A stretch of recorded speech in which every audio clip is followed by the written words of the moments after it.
Dine-in Podcast. Nggak cuma perut kamu yang perlu diisi, Tapi jiwa kamu juga.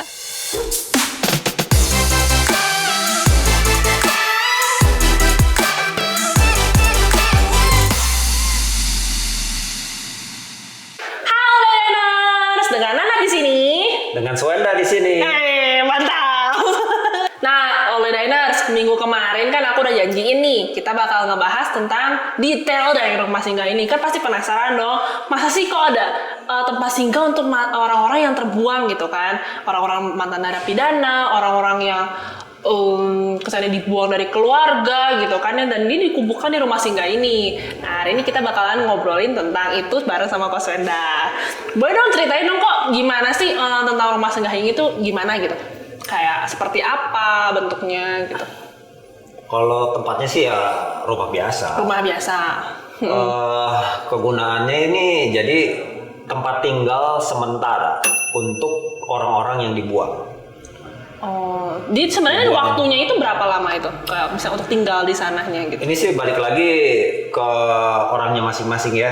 Kesiapan orang kan beda-beda. Kalau rata-rata itu antara 2 tahun atau 3 tahun. Oh. Tapi ada juga yang cepat. Ada satu pasangan mungkin hanya beberapa bulan, terus kami lihat dia udah siap untuk melayani lagi dan memuridkan lagi orang lain, dan sekarang mereka sudah memulai. Oh, mereka sudah memulai. Mereka sendiri di rumahnya sendiri. Wah. Mereka mulai nampung orang-orang yang dibuang. Wah itu kami juga keren banget. senang banget gitu Dalam ya. waktu berapa bulan? Hanya beberapa bulan, lupa saya. Mungkin 7 atau 8 bulan. Oh gitu. Dan jadi sebenarnya di dalam rumah singgah ini tuh kan diajarkan untuk gimana mengenal Tuhan dan mengenal dirinya sendiri. Betul, kan. betul. Nah itu tuh berarti kayak kesannya ada kurikulumnya gitu kok atau gimana? Kurikulum yang secara standar sih enggak. Cuman yang yang menjadi intinya itu kan kita harus mengenal Tuhan dulu yang menciptakan kita. Baru kita bisa mengenal diri kita. Kita harus tahu batas kelemahan kita di mana dan potensi kita di mana. Oh, jadi misalnya kayak kita harus menyayangi diri kita sendiri dulu baru bisa menyayangi orang lain. Betul. Jadi kita harus mengenal diri kita sendiri dulu baru bisa mengenal orang lain gitu. Kan, Betul. merangkul orang lain. Ya. Gitu sih, hebat sih kok. Nah, kalau misalkan dari Ko Swenda sendiri gitu ya, Koko ada kesulitan nggak, kayak apa sih yang dikorbankan untuk membuat rumah singgah ini gitu kok? Kalau yang dikorbankan sih, saya pikir mungkin sampai sekarang nggak ada ya. Nggak ada. Karena tiba-tiba bisa ada teman saya datang, kok ini ada rumah yang kosong. Bisa aja Silakan gitu ada yang dipakai. datang. Iya. Jadi benar-benar Koko tuh tidak mengeluarkan, maksudnya tidak kayak Koko ngumpulin uang untuk bangun rumah gitu, enggak? Oh, sampai ngebangun rumah sih enggak. Cuman memang kan awal-awalnya ya, saya kan memang ada pekerjaan di bidang properti. Nah ini ya mungkin caranya Tuhan juga ya. Ada rumah-rumah yang kosong. Dan itu kan rumah kan harus ada yang bersihin, Harus ada yang tinggal ada yang supaya jaga. bersih. Saya juga pertama nggak kepikir, cuman memang waktu itu awal-awal ada orang-orang yang perlu ditampung, ya itu sih mulainya. Ya pertama kita menyediakan, dan rumah-rumah ini sebenarnya kan memang kosong dan perlu dijaga. Jadi sebenarnya kami sih nggak ada yang dikorbankan apa-apa, sampai rumah ini akhirnya kami tawarkan untuk disewa atau dijual. Anak-anak itu tinggal di situ, tapi dengan berjalannya waktu, rumah singgah ini kan kami mulai pelayanan dari 2013. Berarti sampai sekarang hampir 10 tahun. 10 tahun. Pasti ada aja. Pasti ada aja gitu. Rumah-rumah yang bisa kami gunakan secara gratis. Dan itu tuh bener-bener kayak, berarti bener-bener kayak, gimana ya ngomongnya kok ya, kayak kalau misalkan kita udah ada di jalannya Tuhan gitu tuh, Tuhan pasti bakal menyediakan gitu ya. Betul. Berarti kayak Itu yang kami rasakan gitu ya, saya dengan teman-teman. Sampai sekarang juga kami gak ngerti sih. tapi bisa bener-bener apa sih, mind blowing sih ya gitu. Dan yang anehnya itu kan sebelum COVID itu kami ada satu rumah singgah. Sekarang sesudah COVID, ya bukan sesudah COVID ya, masih COVID Masih ya, sampai COVID sih sekarang, ya. kami ada 5. Berarti dalam waktu 2 tahun ya kok ya? Iya. Dalam waktu 2 tahun udah langsung jadi 5. Gila, berlipat gandanya tuh cepet banget sih kok. Itu keren banget loh. Itu hebat banget sih, gila. Aku juga gak kepikir. Kalau udah apa yang saya korbankan, gak ada sih. Ini gak bener-bener, berarti bener-bener Semua Tuhan sediakan. Tuhan sediakan. Bener sih, all Danas, kalau misalkan kita tuh ya sudah ada di jalannya Tuhan, udah sesuai dengan jalan yang Tuhan mau tuh, pasti Tuhan sediain deh. Pasti. Amin. Wah, keren banget, betul. Nah, aku sekarang mau nanya sih kok, kalau misalkan gitu, program yang ada di rumah singgah itu apa aja sih? Kayak programnya gitu. Biasa sih mereka kan tinggal di rumah singgah itu kan tinggal gratis, makan gratis, sebelum kebutuhan sehari-hari kan disediakan. Jadi mereka juga punya tanggung jawab. Ada yang bebersih, ada yang bagian belanja, ada yang bagian masak, ada yang bagian juga, karena kami juga sekarang ada orang dengan stroke yang dibuang sama keluarga, ada juga orang cancer Ada orang yang cancer udah juga. stadium akhir. Wah, Dan ini ada juga rumah sakit yang mungkin akan menitipkan pasien-pasien kanker ke depannya. di rumah singgah Koko ini. Terus sudah itu, jadi ada yang bagian untuk melayani orang-orang kanker yang sudah sulit gitu ya untuk. Udah nggak mungkin diselamatkan gitu maksudnya?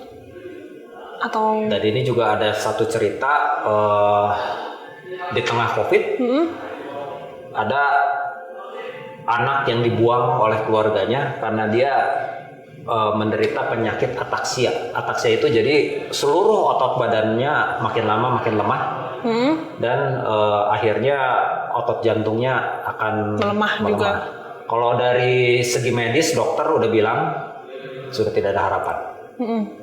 Nah ini dibuang oleh keluarga, dititipkan di rumah singgah. Dan ini ada mungkin 3-4 orang ya 3-4 orang yang membantu dia setiap hari. Dari bangun mandi, tidur, terus ya seluruh semua kegiatannya dia di sana juga dibantu oleh orang-orang. kegiatan. Jadi kita dalam rumah singgah ini kami sebutnya komunitas saling. Komunitas saling Saling melayani, saling memperhatikan, saling mendoakan. Wah, Kegiatan-kegiatannya sih terus udah itu ada juga konseling pribadi, ada juga persekutuan bersama-sama, belajar firman Tuhan. Terus udah itu juga kalau memang ada yang panggilan untuk melayani, kami juga akan bimbing mereka dan salurkan mereka ya.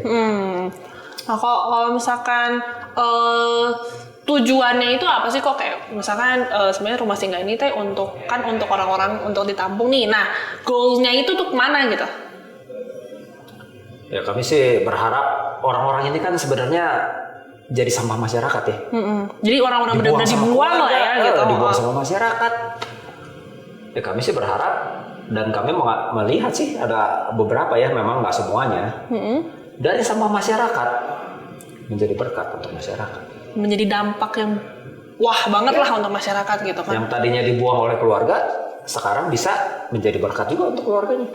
Wah, itu juga ada. Wah, itu berarti tuh goalnya menjadi orang. Jadi kayak saya bener-bener yang kayak minggu kemarin aku bilang gitu kok, diberikan kesempatan kedua untuk memulai kayak kehidupan baru gitu kan kok. Kayak lahir baru lah bahasanya kan. Betul. Lahir baru sih. Nah, kok punya kayak mimpi nggak sih untuk rumah singgah ini, kayak misalkan mau berlipat ganda lagi atau apa gitu kok, mimpi-mimpi untuk rumah singgah ini? Ya kami sih ingin kalau bisa ya rumah singgah ini menjadi berkat. Yang pertama ya untuk Kota Bandung, terus udah itu ya untuk Indonesia dan mungkin ke depan ya. Oh ya, kalau ini rumah singgahnya masih cuma ada di Bandung doang ya?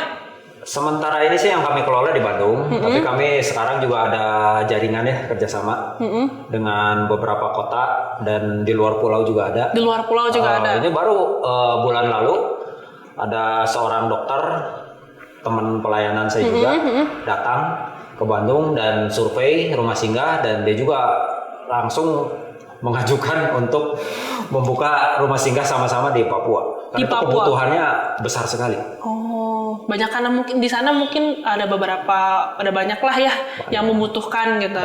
Oh, gila sih.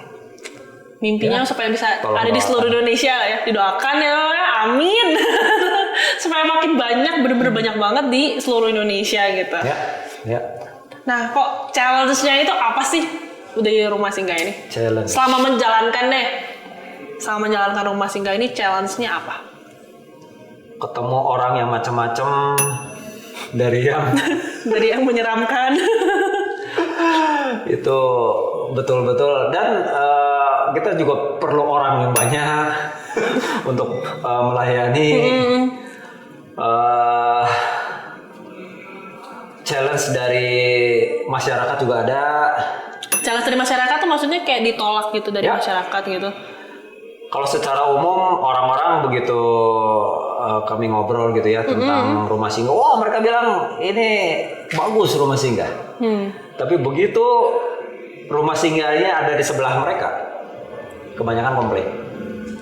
Karena takut ya. Begitu mereka tahu di dalam rumah singgah itu ada orang dengan berbagai macam latar belakang, kebanyakan komplain. Takutnya imbasnya ke mereka Ya. gitu maksudnya Ya. mereka. Tapi ada satu kejadian menarik beberapa tahun yang lalu.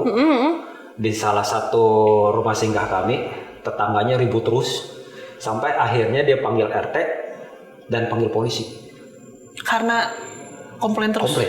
Terus sudah itu sesudah akhirnya RT-nya datang, polisinya datang. Malah mereka bilang ini bagus. Sampai tadinya dipikir RT RW ini bakal mendukung dia Ya. gitu ya. Tapi ternyata ya. Itu kejadian Iya, itu lucu sih. cukup unik sih. Cukup unik sih. Bisa ya, nah maksudnya kayak aku kepikiran sih kok kalau misalkan aku lagi membayangkan ya. Kalau misalkan ini rumah singgah di sebelah rumah aku bakal kayak Kira-kira gimana? aku bakal kayak berpikir asalkan mereka tidak mengganggu saya gitu, asalkan mereka tidak, maksudnya kayak contohnya misalnya orang-orang narapidana nih, asalkan mereka tidak bunuh saya sih bakal mendukung gitu kan, asalkan begitu. Tapi mungkin mindset orang-orang beda kali ya. Gitu sih. Itu sih challenge. Apalagi challenge-nya kok? Ada lagi nggak? Belum kepikiran sih. Belum Sekarang. kepikiran. Nanti kalau kepikirannya Mungkin kayaknya di luar dari kamera ini mungkin bisa ada kali ya kok. mungkin. Oke deh. Nah, tadi kan udah disebutin pendapat orang-orang. Nah, kalau yang lain selain itu pendapat dari masyarakat sekitar gitu, ada nggak kok masyarakat kayak berpikiran, tadi kan bilangnya dia nggak suka nih, takutnya imbas ke mereka kan. Nah, ada lagi nggak kok dari Sebagian besar sih mendukung. Bagian besar mendukung. Cuman itu aja, asal jangan dekat saya. Sama kayak saya dong berarti. Asalkan jangan mengganggu saya gitu ya. Kebanyakan sih itu ya. Tapi kalau dari kepolisian, dari ini sih kebanyakan mereka mendukung.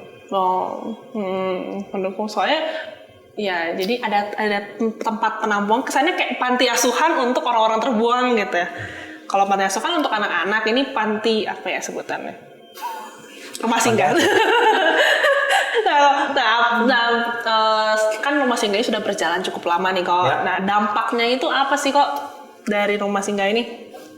Yang saya banyak lihat sih itu, yang dulunya mereka keluar masuk penjara, bahkan ada yang udah 25 tahun, 30 tahun gitu ya.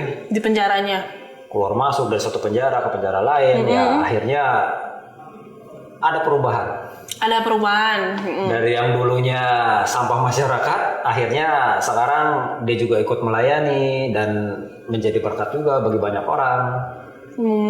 Dan sekarang kemarin aku sempat ngobrol-ngobrol sama Kak Soenda sih, katanya ada 4 rekan Koko tuh bener mantan narapidana ya, yang sama-sama melayani di rumah singgah ini ya kok ya. Ya. Gila, kan berarti bener-bener terdampak banget sih ini rumah singgahnya, bener-bener membuat orang-orang Dan yang itu juga mungkin terbuang. ya, dari yang dulunya nggak bisa kerja, nggak tahu potensinya apa, jadi sampai akhirnya mereka terlibat. Ada yang jadi drug dealer, ada yang jadi pembunuh bayaran karena mereka nggak tahu gimana untuk Cari kerjaan kan ya, untuk kerja dan menghasilkan uang untuk memenuhi kebutuhan keluarga. Dan sekarang mereka bisa melakukan pekerjaan yang benar. Wah, itu buat kita amazed loh. Karena untuk merubah orang itu kan itu bukan bagian kita ya. Itu mah bagian Tuhan yang di atas. Kita mah nggak bisa merubah orang. Iya. Tapi kalau Tuhan izinkan bisa melihat perubahan orang yang begitu drastis. Wah, itu Hebat sih. menjadi semangat yang luar biasa. Iya. Kita tuh misalnya kayak kita tuh cuma bisa kayak ya kita coba kita rangkul orang-orangnya, tapi tetap aja perubahan itu kan Tuhan yang tahu, Tuhan yang bisa mengubah kita gitu kan. Kita nggak bisa. Kita kan cuma bisa ngomong doang gitu. Saya lagi cuma bisa ngomong doang, kita cuma bisa ayo ikutan, ayo mari, ayo pelayanan nih, Benar, ayo benar. gitu kan. Cuma kan tetap Tuhan yang akhirnya bisa menggerakkan. Betul. Nah kira-kira nih kok apa pesan-pesan untuk orang-orang Kristen di luar sana atau enggak apa pesan untuk orang-orang di sana untuk dalam pelayanan nih kok? Kan sekarang banyak nih ada orang-orang yang kayak gue mah nggak mau nih melayani orang-orang yang mantan narapidana gitu atau enggak kayak gue males pelayanan sama orang-orang yang membutuhkan gitu kan. Nah kalau dari Koko nih pesan-pesan untuk orang-orang gimana nih? Saya sih mungkin coba aja ya. Mencoba. Kalau ada kesempatan, begitu kita melihat ada orang yang memerlukan, tapi ya kita juga harus betul-betul minta hikmat dan kekuatan, kepekaan juga ya dari Tuhan. Kita minta hikmat dan kemampuan dari Tuhan, tapi untuk bagian-bagian yang tidak bisa kita handle sendiri, itu pun jangan maksa. Kita punya banyak rekan-rekan melayani ya, seperti ada Dr. Ronald yang melayani orang-orang dengan HIV, terus banyak juga rekan-rekan yang lain. Setiap kita bisa. Kita pasti bisa. Ya, jangan mikir ini mah bukan bagian saya, ini udah jelas-jelas gitu ya. Kalau kita bisa ketemu orang yang benar-benar lagi membutuhkan, itu kan pasti bukan kebetulan. Betul. Apa yang kita bisa bantu, kita bantu sesuai dengan kemampuan kita. Apa yang kita nggak bisa bantu, ayo. Bisa ngobrol dengan saya, bisa ngobrol dengan Tasya, bisa ngobrol juga dengan tim yang lain. Benar sih kalau benar-benar kita tuh Setiap kita pasti bisa. Waktu kita benar-benar mengandalkan Tuhan. benar sih kok. Kalau misalkan kita mengandalkan Tuhan tuh Tuhan pasti bakal buka jalan buat kita. Nggak, maksudnya kayak tidak mungkin gitu Tuhan membiarkan kita sendirian gitu kan. Saya aja nggak pernah kebayang gitu ya. Tiba-tiba sekarang pelayanan penjara banyak, pelayanan rumah singgah juga dari 1 menjadi 5, belum pelayanan juga ketunanetra dan orang-orang di pedalaman juga kami lakukan. Dari mana? Saya juga nggak pernah kebayang juga nggak gitu. Kebayang gitu kan. Aku juga nggak kebayang ketemu Koko nih sekarang ini. Nggak pernah. Saya juga nggak pernah kebayang. Beneran kayak Ini salah satu apa ya? Minta aja sih sebenarnya. As simple as that. benar sih. Kita sering kali lupa bahwa kita ini punya Tuhan yang maha kuasa loh. Tuhan yang punya segalanya. Dan Tuhan juga suruh kita kan minta aja. Minta maka akan diberikan. Ya. Bener sih. Saya jadi Semoga saya beneran membantu. Saya beneran setelah ketemu Koko ini tuh saya jadi bener-bener terbukakan sih kok kayak wah ternyata gitu ya ada nih orang-orang yang seperti Koko yang mau pelayanan ke orang-orang yang terbuang ini gitu. Dan saya bener-bener tergerak banget hatinya. Welcome, Chef. Saya Ditunggu ya. Abis podcast ini kalau kita bisa kata-kata kok aku beneran tergerak nih kok beneran hatinya. Oke Ngo, thank you banget kok udah dateng, udah mau sharing-sharing. Udah mau sharing-sharing sama All The Diners di Dine-In Podcast ini. Aku tahu banget Koko sibuk kan. Apalagi sebagai bisnismen pasti sibuk banget ya nggak sih? Thank you ya kok. Oke All The Diners. Ternyata di luar sana tuh masih banyak orang-orang yang mau melayani orang-orang terbuang. Seperti Kosenda nih. Kosenda nggak pernah kebayang kan buat mau melayani orang-orang terbuang di rumah singgah. Tapi karena Koko, karena emang jalannya Tuhan, Tuhan sudah negur Koko, udah ngasih tahu, ayo ikutan, ayo pelayanan, ayo pelayani di rumah singgah. Nah, kayaknya itu. Kalian kapan nih pelayanan? Next week kita masih ada ngobrol-ngobrol sama cici-cici cantik yang mempunyai foundation untuk melayani anak-anak di Indonesia ini. Jadi stay tune ya, jangan lupa. See you in the next podcast. Bye-bye. Share food. Share goodness. You All The Diners yang udah listening to our podcast ya. All Day Diners, kalau All Day Diners punya kritik, saran, atau masukan apa sih yang bisa kita bahas di podcast ini, All Day Diners bisa DM kita di Instagram di @alldaydining_. Dan jangan lupa follow sosmed kita yang lain ya, yang ada di sini. See you in the next podcast. Bye. Jangan lupa follow. Dine In Podcast. Share food. Share goodness.